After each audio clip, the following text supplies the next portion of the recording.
Hello friends, कैसे हैं आप सब। आई होप अच्छे होंगे। तो आइए हम देखते हैं आज का पाठ योजना 11। तो जैसा आप सब जानते हैं कि शुरुआत हमारा दिनांक से होता है, तो पहले हम दिनांक यानी कि डेट डालेंगे। फिर आएगा विषय जो हमारा आज का अर्थशास्त्र, प्रकरण हमारा आधारिक संरचना। फिर उसके बाद आता है छात्र अध्यापिका का नाम, और जो बॉयज़ होंगे वो छात्र अध्यापक लिखेंगे। विद्यालय का नाम डालेंगे। फिर आएगा कक्षा, फिर कालांश और फिर अवधि यानी कि टाइमिंग। उसके बाद आता है सामान्य उद्देश्य। जो ये हमारा सामान्य उद्देश्य है, ये हमारा विषय से संबंधित होता है। जो विषय हमारा अर्थशास्त्र। तो आइए सामान्य उद्देश्य देखते हैं। छात्रों के आर्थिक दृष्टिकोण को विकसित करना, छात्रों को अर्थशास्त्र के नियम एवं सिद्धांत का ज्ञान कराना, अर्थशास्त्र के अध्ययन में छात्र रुचि लेंगे, छात्रों को व्यावसायिक जानकारी प्रदान करना, देश की आर्थिक स्थिति से परिचित कराना। उसके बाद हमारा आता है विशिष्ट उद्देश्य। ये विशिष्ट उद्देश्य जो होता है वो प्रकरण से रिलेटेड होता है, जो कि है आधारिक संरचना। तो उसमें क्या हम लिखते हैं, ये देखते हैं। विद्यार्थियों को आधारिक संरचना का ज्ञान कराना,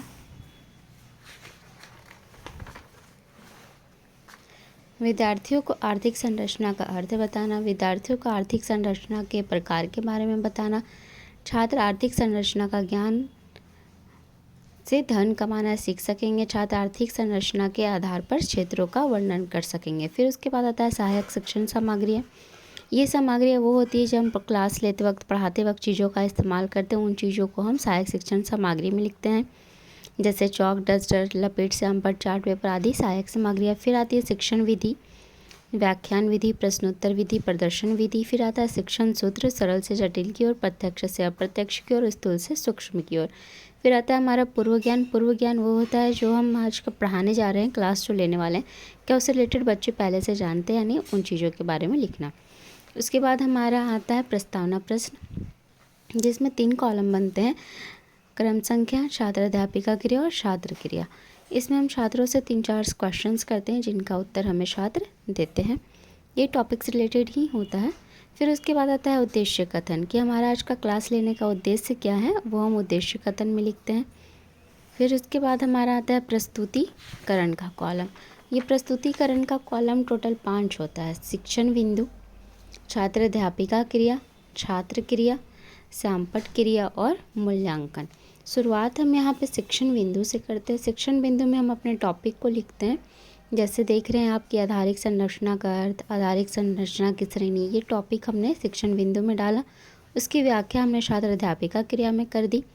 फिर उसकी जो हमने व्याख्या की है, तो छात्र उस व्याख्या को क्या सुन रहे हैं, लिख रहे हैं, समझ रहे हैं, इन चीज़ों को हम छात्र क्रिया में लिखते हैं। और जो हमने व्याख्या की, उसकी मुख्य चीज़ें हम ब्लैक बोर्ड, वाइट बोर्ड पे भी लिख देते हैं। तो उन चीज़ों को हम श्यामपट्ट क्रिया में इस तरह से ब्लैक पेपर के द्वारा दिखाते हैं। फिर अपने टॉपिक से रिलेटेड ही बीच में हमने 1-2 क्वेश्चंस कर लिए होते हैं छात्रों से, जो हम मूल्यांकन में लिखते हैं। प्रस्तुतिकरण और भी जैसे आगे है आधारिक संरचना, आधारभूत संरचना, आर्थिक संरचना का महत्व, उसकी व्याख्या हमने छात्र अध्यापिका क्रिया में दे दी। फिर छात्र क्रिया कि हमारे छात्र उसे क्या कर रहे हैं, तो ध्यानपूर्वक सुन रहे हैं, लिख रहे हैं। फिर जो हमने व्याख्या की, जो हमारा मुख्य पॉइंट होता है, उसे हम अपने ब्लैक बोर्ड श्यामपट्ट पे लिखते हैं, जिसे हम श्यामपट्ट क्रिया में अपने कॉपी की तरह इस तरह से ब्लैक पेपर द्वारा अंकित कर देते हैं। जो हमने टॉपिक पढ़ाया है, जो हमने टॉपिक अभी क्लास लिया, व्याख्या की, उससे रिलेटेड हम 1-2 क्वेश्चंस करते हैं छात्र छात्राओं से, जो मूल्यांकन में डाल देते हैं। उसके बाद हमारा आता है पुनरावृत्ति कार्य। ये पुनरावृत्ति कार्य वो होता है जिसमें हम ये जांचते हैं कि जो हमने पढ़ाया, जो हमने अभी क्लास लिया, क्या वो बच्चे समझ सकें या नहीं अच्छे से। ये चीज़ हम 1-2 क्वेश्चन प्रश्न कर पुनरावृत्ति कार्य कर जांचते हैं कि हमने जो पढ़ाया वो छात्र छात्राओं समझे या नहीं।